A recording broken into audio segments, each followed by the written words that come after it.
네, 오늘도 정치권 소식 두 분의 전문가 모시고 살펴보겠습니다. 황장수 미래경영연구소 소장 김관옥 계명대 교수 나오셨습니다. 어서 오십시오. 안녕하십니까. 안녕하세요. 먼저 오늘 준비된 소식 성유미 앵커를 통해 들어보겠습니다. 네, 박선숙 의원은 5명의 피고발인 중 가장 마지막에 검찰에 불려나오게 됐습니다. 핵심 당직자였던 왕주현 전 사무부총장에 대한 영장실질심사와 함께 국민의당은 운명의 날을 맞은 모양새입니다. 이 마땅한 대응책도 내놓지 못하고 검찰의 칼끝만 쳐다보는 지도부의 속내는 복잡하기만 합니다.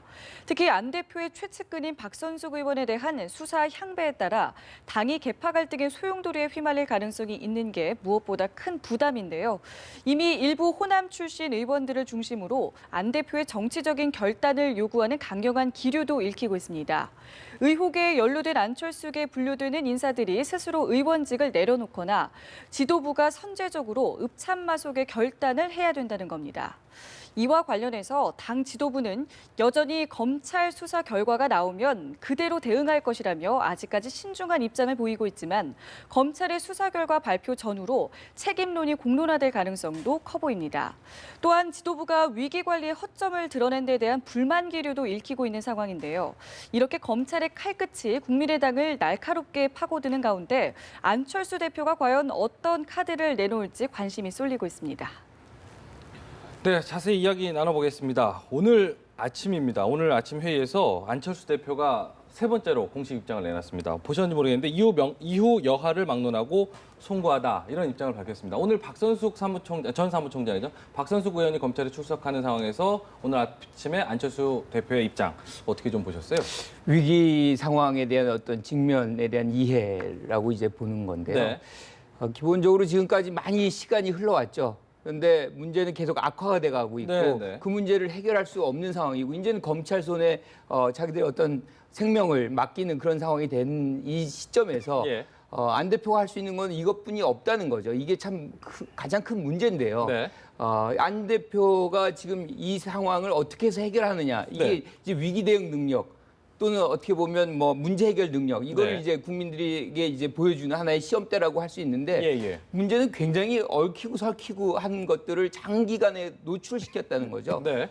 자기가 본인이 대선에 나가고자 한다면 사실상 이 문제를 실질적으로 초기부터 장악을 하고 예. 조사를 해서 상황이 어떻게 됐다 국민에게 보고를 하고 문제 해결을 이렇게 한 후에 이제 뭐 검찰에게 소인을 맡기든가 뭐 이렇게 네. 했었어야 되는 건데 네. 이런 부분들이 계속해서 지난한 과정을 거쳐오고 네. 또 초기에는 상황이 어땠습니까? 이게 뭐 진실게임으로 선관위대 예컨대 국민의당의 어떤 대결 국면이었는데 맞습니다. 이제는 국민의당 대 김수민 대 의원의 어떤 대결 뭐 이 관계 뭐 예. 이제는 또 거기서 더 분화가 돼서 예. 주류 대 비주류 이렇게 되면 사실상 이 당의 어떤 이 근간이 뿌리채 흔들릴 수 있는 그런 상황에 직면했다라고 우리가 평가할 수 있고요. 예. 가장 중요한 거는 대선 국면으로 진입하면 후보가 있느냐 없느냐, 후보가 얼마나 강하느냐에 따라서 원심력 여부가 작동이 될 수가 있습니다. 그렇겠죠. 그런 부분에서 사실상 이 문제는 대선 가도에서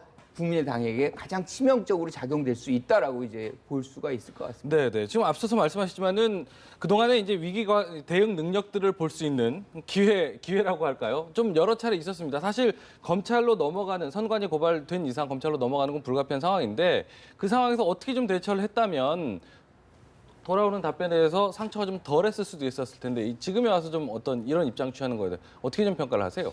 제가 봤을 때요, 대처가 안 되는 가장 큰 이유가 그러니까 김수민 의원, 왕주현, 박선숙으로 이어지는 네. 최종 라인에 안철수 대표가 있었던 거 아니냐. 예. 그렇다면 이 부분에서 안 대표가 지금 세 번째 사과했고 이 일과 관련해서 입장을 갖다가 밝히는 게 5번쯤 넘는 걸로 알고 있는데 예. 이렇게 하는 동안에 보면 당의 진상조사인은 그냥 무력화돼가 없어져 버렸습니다. 네. 자, 그럼 왜 진상을 밝히지 못하느냐? 당의 최고 권력자가 이 일에서 어떻게 관련되어 있는지 안철수 대표가 사과하기 이전에 예. 내가 이 일과 관련해서 도장을 찍었을 거 아닙니까? 지출에 대해서. 예. 30한 총 한 2억이 나가는데 도장을 본인이 안 찍었겠습니까? 최종 대표로서요. 찍었겠죠. 네. 그다음에 그 도장만 찍은 게 아니라 김수민 이 브랜드 호텔에 왜 용역을 줬는가? 하던 사람이 있었는데도 네네. 또 공개 입찰이 아닌 형태로. 그렇죠. 그리고 또 그에 김수민을 또 이 비례대표 심의에 들어와 있지도 않았는데 또 막판에 공천을 줬는가? 그리고 또 리베이트나 이런 부분이 되도록 당에서 조정을 해줬는가에 대해서 내가 아는 부분은 이거다라고 이야기를 해버리는 것이 예. 이 일의 해결의 실마리입니다. 자, 다른 사람들이 이 일에 해결했다고 달려들지 못하고 당의 최고위원회나 다른 어떤 뭐 당무감사원이나 뭐 이 각종 이 감사 기구들이 작동을 못하는 가장 큰 이유가 뭔가 하면 예. 안철수 대표가 이 일에 얼마나 관련이 되어 있고 아는 것이 얼마나 있는지 네. 또 이 일을 건드리다가 지금 선거 자금에 관한 일부 그 유용 외에 다른 어떤 부분에서 비례대표와 관련되는 선출에 있어서 혹시 또 다른 의혹이 등장할 수 있는지 이런 부분을 알 수 없기 때문에요. 네네. 당에서 누구도 이 문제를 갖다가 완전히 조사해서 어떻게 하자라고 말을 못하는 겁니다. 예. 자, 이런 속에서 당에서는 어떻습니까? 지난 총선 때 안철수 대표가 돈을 갖다가 쥐고 있는 사무총장 라인을 자기가 자기 사람으로 많은 반대가 있었음에도 밀어붙였고 또 공천도 자기 사람으로 밀어붙였습니다. 대부분.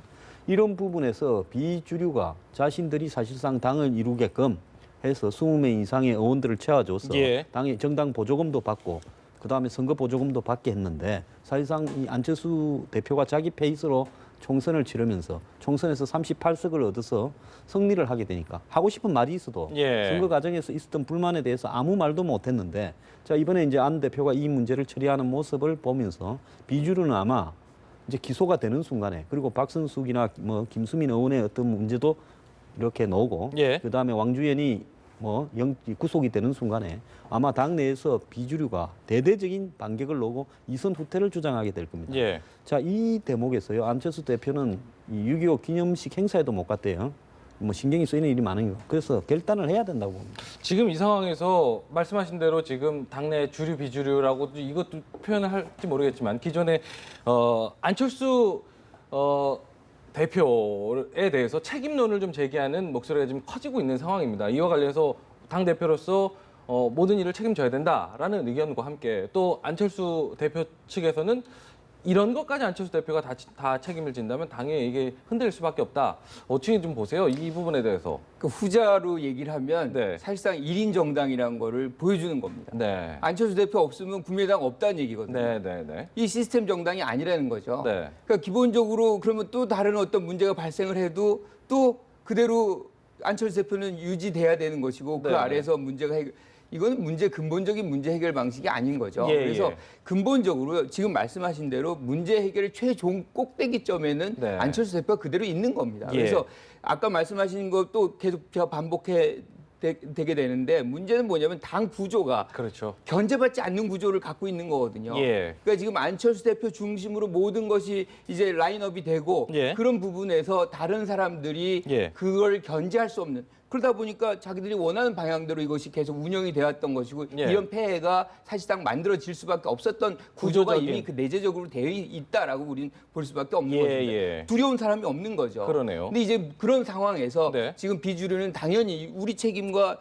당신네 책임을 분리하고자 하는 거겠죠. 예. 뭐 어차피 국회의원이라는 게 이제 헌법기관인데 예, 예, 예. 문제는 여기서 이제 당권 싸움은 불가피하게 이제 발생할 수밖에 없다고 봅니다. 예, 예. 결국에는 여기서 안 대표가 어떤 결론을 내리느냐, 예. 뭐 박선숙 의원까지 치고 거기서 마무리를 짓느냐, 예. 아니면 본인 스스로가 대표직을 사퇴하느냐 예. 그런 부분만 남아 있는 것이지 예, 예. 어떤 경우든 그냥 우야무야식으로는 정리가 안 되는 굉장히 충격요법이 지금 필요한 지금 대선 국민에서 국민들에게 어떤 실망을 조금이라도 덜 주기 위해서는 그만큼의 어떤 반성의 모습 예, 예. 이것들을 충실하게 보여주지 않으면 안 된다는 거죠. 초기 대응을 못 해온 만큼 그만큼 큰 충격 효과를 좀 줘야지 이게 상쇄할 수 있다 이런 얘기인데 지금 보면은 당내에서는 뭐 국민 정서에 맞게끔 할지 당헌 당규에 맞게끔 할지 이것 때문에 좀 헷갈린다고 하는데 어쨌든 할 수 있는 한 최대한의 조치를 취하겠다고 하는데 어느 정도 조치까지 좀 기대하세요? 일단 그 국민의당의 당헌 당규에 따르면 기소가 되면 당원권을 정지한다 돼 있지 않습니까? 예. 그리고 이제 당헌에 있는 거는 아니지만은 안철수 대표가 이 뭐 비례대표가 만약에 이 부정적인 어떤 그 문제로 네. 예를 들어서 뭐 이 입건이 되거나 구속이 되거나 해서 형을 살게 되면 국회의원직을 내놔야 될 때는 승계를 하지 않겠다는 말을 한 적이 있습니다. 네, 네, 네. 그러면 지금 김수민, 박선숙 두 사람의 비례대표가 관련된 문제에서 그렇죠. 과연 이 두 사람이 기소가 되고 또 앞으로 뭐 사법적인 처리의 대상이 혹 된다면 그러면 두석을 포기할 거냐 예. 하는 문제가 있고요. 또 왕주현 사무부총장을 검찰이 구속시키려고 하는 부분은 이 사태를 무마하기 위해서 뭐 거기에 노는 B사나 S사에 계속 말 맞추기를 시도한 부분이 있고 예. 또 당 내부에도 말을 맞추고 꼬리를 자르기를 시도한 부분이 있는 거 아니냐. 네. 그래서 이 핵심 이 당사자 실무자죠 이분은요. 예, 예. 뭐 왕주현 정도에서 이런 어떤 상황들을 다 정리했다라고 보는 것은 누구도 안 믿을 겁니다. 네. 그러니까 실무자를 일단 구속시켜서 고립 격리시키면 그 다음에 진실에 접근하기가 좀 더 쉬울 거 아니냐. 예, 예. 국민의당은 애초에요. 처음부터 이 사건이 발생했을 때 뭐 관행이었다 정당에 내지는 선관위나 이 예를 들어서 그 검찰이 네. 좀 이렇게 뭔가 당에 대한 정당에 대한 일종의 어떤 이 정치적 탄압. 사정행위로서 네, 압박으로서 이런 걸 한 거다라고 해석을 하면서 별거 아닌 걸로 끝날 거다. 뭐 구속자가 절대 안 논다라는 식으로 자신 있게 이야기를 했는데요. 네, 예, 예. 사태를 너무 안이하게 봐한 부분 같고 예. 실질적으로 지금 전개되는 상황은 이제는 그 박선숙 사무총장이 제가 봤을 때 이 기소될 가능성이 매우 높은 상황으로 가버렸습니다. 오늘 아마 영장이 제가 볼 때는 청구가 될 거라고 봐요. 저런 상황에서 영장 청구가 안 된다면 앞으로 국고 세금을 갖다가 낭비한 공직자나 이런 관료들을 어떻게 구속시킬 수 있겠습니까? 그래서 일단 어쨌든 이 국가에서 선거를 치르라고 준 정당에 대한 선거 보조금을 예. 그 명목이 아니라 속이면서 다른 용도로 이렇게 하게 하는데 당이 깊숙이 개입했다라는 부분이 나왔고 네. 이 부분을 인정하지 않고 은폐하려 했기 때문에 지금 구속영장이 신청되는 거 아니겠습니까? 그렇게 되면 아마 오늘 이후에 국민의당이 느끼는 충격과 강도는 더 클 거라고 봅니다. 네, 알겠습니다. 저희가 뭐 이 자리에서 앞서서 계속 말씀드리지만 사실관계까지 확인은 어렵지만 어쨌든 오늘 결과는 좀 지켜보면 국민의당의 어쨌든 그 기로에선 국민의당의 모습을 좀 최대 위기가 되지 않을까 이런 우려들이 나오는 대목인 것 같습니다. 더불어민주당 상황을 좀 살펴볼게요. 지금 뭐 도덕성에 발목 잡힌 야당이다 이런 얘기를 하고 있는데 더불어민주당 같은 경우도 서영교 의원의 가족 채용 문제로 좀 시끄럽습니다. 김종인 대표도 오늘 약속이나 한 듯이 사과를 좀 했습니다. 국민께 사과하고 상응하는 조치를 취하겠다 이렇게 밝혔는데 사실 더불어민주당도 지난주부터 계속 이야기가 나오긴 나왔습니다. 그런데 그동안에 좀 대응이 좀 별다른 내용이 없었다가 오늘 아침에 이제 김종인 대표가 사과를 한 거거든요. 어떻게 좀 보세요? 국민의당보다는 조금 빨리 대응을 한 거 아닌가 싶은데 네. 여전히 이제 문제의 근원이 있었던 거죠. 그래서 공천 때 이미 그 문제의 일부를 확인을 했던 건데 당 관계자가 이게 위법과 뭐 도덕성의 어떤 경계선상에 있었다. 뭐 예. 이런 언급을 한 부분이 있지 않습니까? 근데 이게 국민의 대표 아닙니까? 예. 공인이고 이 국민의 대표는 보다 더 이제 엄격한 조건들을 그렇죠. 이제 요구받는 것인데 네, 네. 여기서 이 지금 얘기하는 법과 도덕성 모두가 다 갖춰져야 되는 부분인 예. 거죠. 그 부분에 대한 것들을 갖추지 못하면 국민의 눈높이에 맞출 수 없는 것인데 그걸 너무 쉽게 봤다. 네. 근데 이제 우리가 공천 시점, 우리가 4.13 총선 시점으로 돌아가면 사실은 조금은 이해가 가요. 왜냐하면 뭐 180 새누리당 180석, 200석 운운할 때이기 때문에 그랬었죠. 한 석이라도 이제 뭐 좀 경쟁력 있는 후보를 좀 어떻게 확보해봐야 되겠다. 뭐 예, 예. 그런 거는 이해를 하지만 그것이 뭐 어떤 국민의 대표인 자격과의 연관성이 있는 건 아니거든요. 그걸로 동의를 받을 수 있는 부분은 그렇죠. 아니죠. 그렇죠. 네. 당연히 그런 부분들을 판단을 그때 못했던 것이 결국에 부메랑으로 지금 돌아오고 있는 것인데 예, 예. 결국에 이 모든 부분이 제도화가 안 된 부분이거든요.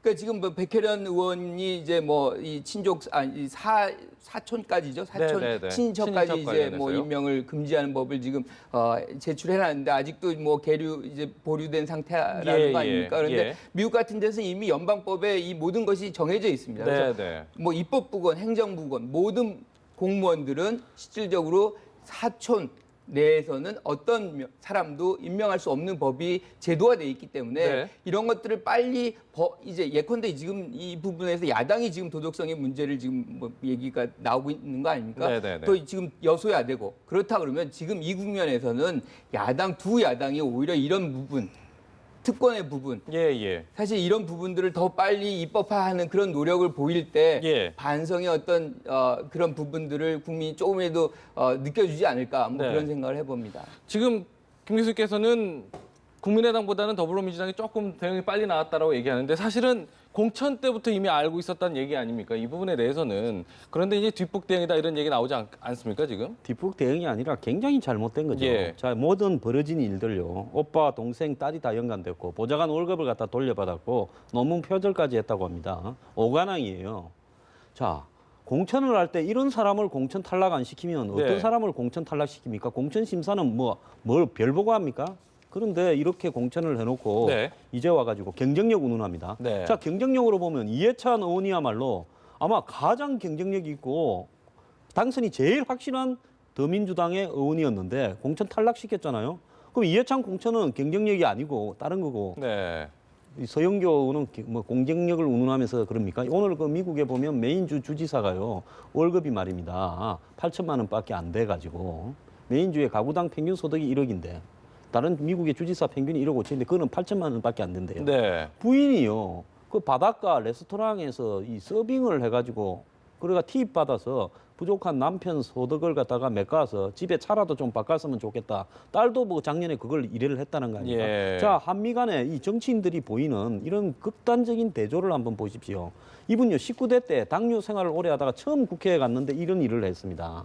자, 정치권에서 오랫동안 있던 사람이 처음 국회에 갔는데 네. 한 것이 이것입니다. 그리고 본인이 을지로위원회인가 있으면서 을을 지향한 됐는데요. 갑질 중에 상갑질만 한 거 아닙니까? 지금 사시 존치 모임 학생들이 예. 딸이 국회에서 결국은 스펙을 그 인턴으로 있었던 스펙을 쌓아서 그것이 중앙대 로스쿨에 들어가는데 도움이 된 게 아니냐 해서 고발까지 했지 않습니까? 자, 이런 어떤 부분에서요. 저는 정보 공개도 다 해야 된다고 봐요. 공개를 해서 예. 자기 속에서의 과연 인턴 스펙이 있는지 없는지도 예. 좀 봐야 된다. 예. 그렇기 때문에 이 국민의당은요. 경쟁력 운운하는 소리 하면 더민주당은 더 욕을 듣습니다. 그냥 더민주당 지도부와 당시 공천심사에 관련했던 사람들이 저는 국민 앞에 사과한다고 하고요. 서 의원은 자신의 거취를 갖다가 스스로 선택해야죠. 예. 지금 네네 말씀하세요. 네, 이 문제는 기본적으로 이제 공정성의 부분과 연관이 되는 것이고 네네. 이게 사실은 이 대선 국면에 있지 않습니까? 이게 이제 더민주당이 어떻게 이 문제를 처리하느냐가 결국에 국민들이 그렇겠죠. 바라본 시각을 이걸 수권을 해도 되는 권력을 줘도 그렇죠. 되는 것인가, 안심을 할 수 있는 것인가를 그렇죠. 가늠하게 하는 굉장히 중요한 하나의 요소가 될 수 있습니다. 그래서 네. 이 문제를 어떻게 처리하느냐가 굉장히 이제 중요한 순간이 될 것이고요. 네, 여기서 더 중요한 거는 근본적으로 이 문제를 재발을 어떻게 하면 안 되게 하느냐. 예. 그 부분에 사실은 초점을 맞춰서 지금 뭐 과거까지 이제 들여다보면은 많은 국회의원들이 이런 부분들이 있어요. 그런데 네네. 이제 이 부분이 서영교 의원으로 이제 불거져 나왔는데 이것이 계속 반복이 안 되기 위해서는 사실상 이런 것들이 반복이 되면 사실 국민들이 정치에 대해서 점점 멀어지는 거 아닙니까? 그렇죠. 불신하고 예. 이제 점점 이 거리를 두고 네네. 여기서 이번만큼은 어떤 형태로든 이런 어떤 국회의원들의 자의적인 어떤 행위들, 예. 자기 스스로의 어떤 사익들을 위한 행위들 예. 이런 것들이 근본적으로 이제 고쳐져야 되는 상황이 아닌가 이런 싶습니다. 지금 더민주당의 로스쿨 문제만 가지고 무리를 빚은 의원이 몇 명입니까? 예, 예. 아니 한국의 국회의원들은 자기 자녀들을 전부 로스쿨에만 보냅니까? 왜 백을 이용해서 보내기 좋아서 그렇습니까? 예. 그것뿐만 아니라 김현 의원님 전번에 이 택시 그 대리 운전 기사 그 파문빚도 비롯해서요. 근데 김현 의원이 과연 비주류였으면 공천 때 살아남았겠어요? 네. 지금 나오는 이야기는 온 사방에서 전화가 와서 좀 잘 처리해 주라 했다라는 이야기도 나오지 않습니까? 예. 공천 때요.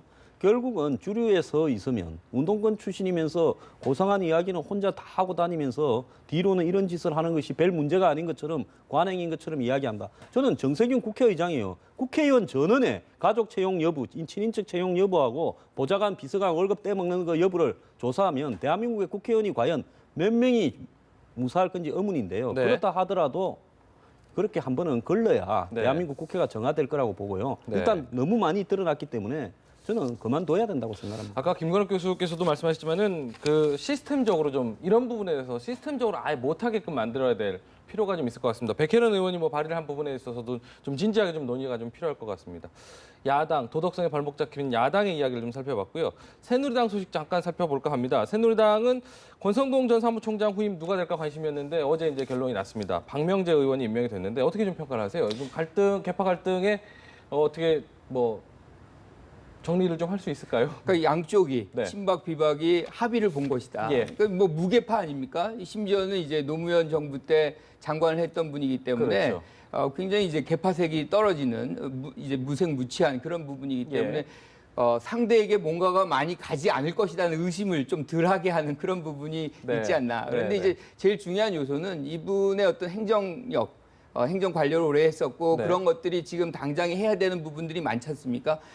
이제 전대를 해야 되는데 그런 많은 부분에서 행정력이 필요한, 행정의 예. 능력이 필요한 순간인데 그 부분에서 이분의 어떤 행정력이 좀 역할을 좀 발휘하길 그런 바라는 예. 특히나 이제 우리 전대 룰도 하고 그 안에서 이제 지도체제 개편을 하는 그런 부분 예. 거기다가 이제 총선 100석까지 나와야 되는데 그렇죠. 이런 부분에서 어떻게 이제 여하이 이제 무난하게 이런 일들을 치러 나가느냐 예, 예. 그런 능력을 이제 좀 봐준 거 아닌가 그런 생각을 합니다. 예.